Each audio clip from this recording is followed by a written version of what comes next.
कभी सोचा है कि एक छोटी सी मामूली सी चीज कैसे किसी की पूरी जिंदगी उलट-पुलट कर सकती है?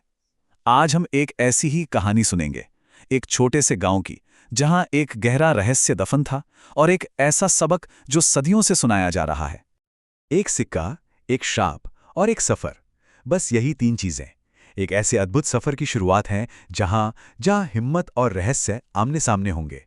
तो चलिए विश्वकतूना के उस गहरे राज को खोलते हैं। तो कहानी शुरू होती है विश्वकतूना नाम के एक शांत से गांव में। लेकिन सोचिए जरा, क्या हो अगर एक मासूम सी दिखने वाली खोज उस पूरे गांव की किस्मत को हमेशा के लिए बदल दे। सोचिए, भारत के किसी कोने में एक छोटा सा हरा भरा गांव है, विश्वकतूना। ऐसा गांव जहां लगता है वक्त रुक सा गया हो। यहां रहता है एक छोटा सा लड़का, तुनुरविंद्र, जिसके मन में ढेर सारी जिज्ञासा है। और साथ में है उसके दादाजी हस्का तुम्पा, जिनके पास गांव की सदियों पुरानी कहानियों का खजाना है। एक दिन खेलते खेलते तुनुरविंद्र की नजर जमीन में चमकती हुई एक चीज पर पड़ी। वो पास गया तो देखा एक अजीब सा पुराना सिक्का था। जैसे ही उसने उसे उठाया, एक अजीब सी बर्फीली ठंडक उसके हाथ से होते हुए पूरे जिस्म में दौड़ गई। ऐसा लगा जैसे किसी अनदेखी शक्ति ने उसे छू लिया हो। भागता हुआ तुनुरविंद्र वो सिक्का अपने दादाजी के पास ले गया। जैसे ही हस्का थुम्पा ने उस सिक्के को देखा, उनका चेहरा सफेद पड़ गया। आंखों में एक जाना पहचाना सदियों पुराना डर साफ दिख रहा था। उनके हाथ कांप रहे थे जब उन्होंने सिक्के को उठाया और बस इतना ही कह पाए, ये कोई मामूली सिक्का नहीं है। और तब दादाजी ने वो कहानी सुनाई, एक ऐसी कहानी जिसे सब भूल चुके थे, राजा मकविंतुपा के श्रापित खजाने की कहानी। उन्होंने बताया कि इस खजाने का हर एक सिक्का अपने साथ एक काला साया लिए घूमता है, एक ऐसा साया जो बदकिस्मती, निराशा और भटकती हुई आत्माओं को खींचता है। अब जब श्राप का राज सामने आ चुका था, तो सवाल ये था कि इससे छुटकारा कैसे पाया जाए। इसी सवाल के जवाब ने उन्हें खतरनाक सफर पर भेज दिया। परेशान होकर वो लोग एक ज्ञानी तांत्रिक के पास मदद के लिए गए। तांत्रिक ने सिक्के को देखते ही बता दिया कि इससे एक आत्मा बंधी हुई है और उसे आजाद करने का सिर्फ और सिर्फ एक ही रास्ता है। एक लंबा सफर करना होगा, एक बहुत पुराने मंदिर तक। वहां जाकर इस श्रापित सिक्के को देवी को अर्पित करना होगा। बस तभी ये श्राप टूटेगा। लेकिन तांत्रिक ने उन्हें एक चेतावनी भी दी। उन्होंने साफ साफ कहा, सफर आसान नहीं होगा। जब तक ये सिक्का तुम्हारे पास है, खुद प्रकृति तुम्हारी परीक्षा लेगी, तुम्हारे साहस को परखेगी। बस हिम्मत मत हारना।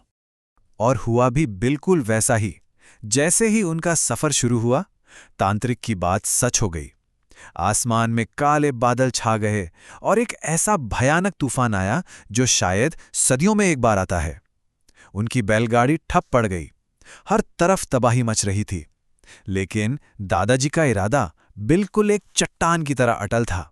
उस तूफान से जैसे तैसे बचने के बाद आखिरकार वो दादा पोता अपनी मंजिल तक पहुंच ही गए, वो जगह जहां उस सिक्के का असली रहस्य उनके सामने खुलने वाला था।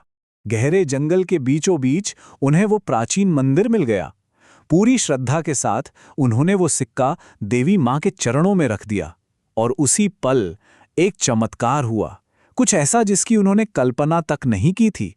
सिक्के से एक रोशनी निकली, एक धुंध उठी और उसने धीरे धीरे एक इंसानी आकार ले लिया। उस आत्मा ने अपनी दुख भरी कहानी सुनाई। उसने बताया कि कैसे सदियों पहले उसके एक लालची पड़ोसी ने खजाने के लिए उसकी हत्या कर दी थी। सिर्फ इतना ही नहीं, उसने एक काले जादू से उसकी आत्मा को इस सिक्के में बांध दिया था ताकि वो खजाना ढूंढ सके। वो आत्मा बोली, मैं सदियों से इस कैद में थी, इंतजार कर रही थी किसी ऐसे शख्स का जिसका दिल साफ हो। आज तुम्हारे साहस ने मुझे मुक्ति दी है। उस आत्मा ने आजाद होने की खुशी में उन्हें एक इनाम दिया। अचानक हवा में एक पुराना सा नक्शा तैरता हुआ आया और सीधा दादाजी के हाथों में आ गिरा। ये उसी असली खजाने का नक्शा था।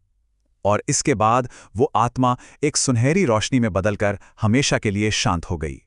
तो अब नक्शा उनके हाथों में था, लेकिन उन्हें अभी एक और शायद सबसे बड़ी परीक्षा से गुजरना था।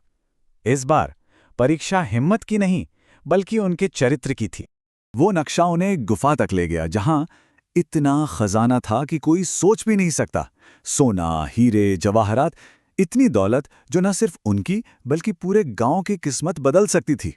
और अब वो उसी मोड़ पर खड़े थे जहां से ये श्राप शुरू हुआ था। एक तरफ था लालच का रास्ता और दूसरी तरफ संतोष का। और उन्होंने मिलकर एक ऐसा फैसला लिया जिसने उस लालच के सदियों पुराने चक्रव्यूह को तोड़ दिया। उन्होंने कहा, हम इसमें से सिर्फ उतना ही लेंगे जितनी जरूरत है, एक नए घर के लिए, बच्चों की पढ़ाई के लिए और गांव की भलाई के लिए। हम लालची नहीं बनेंगे।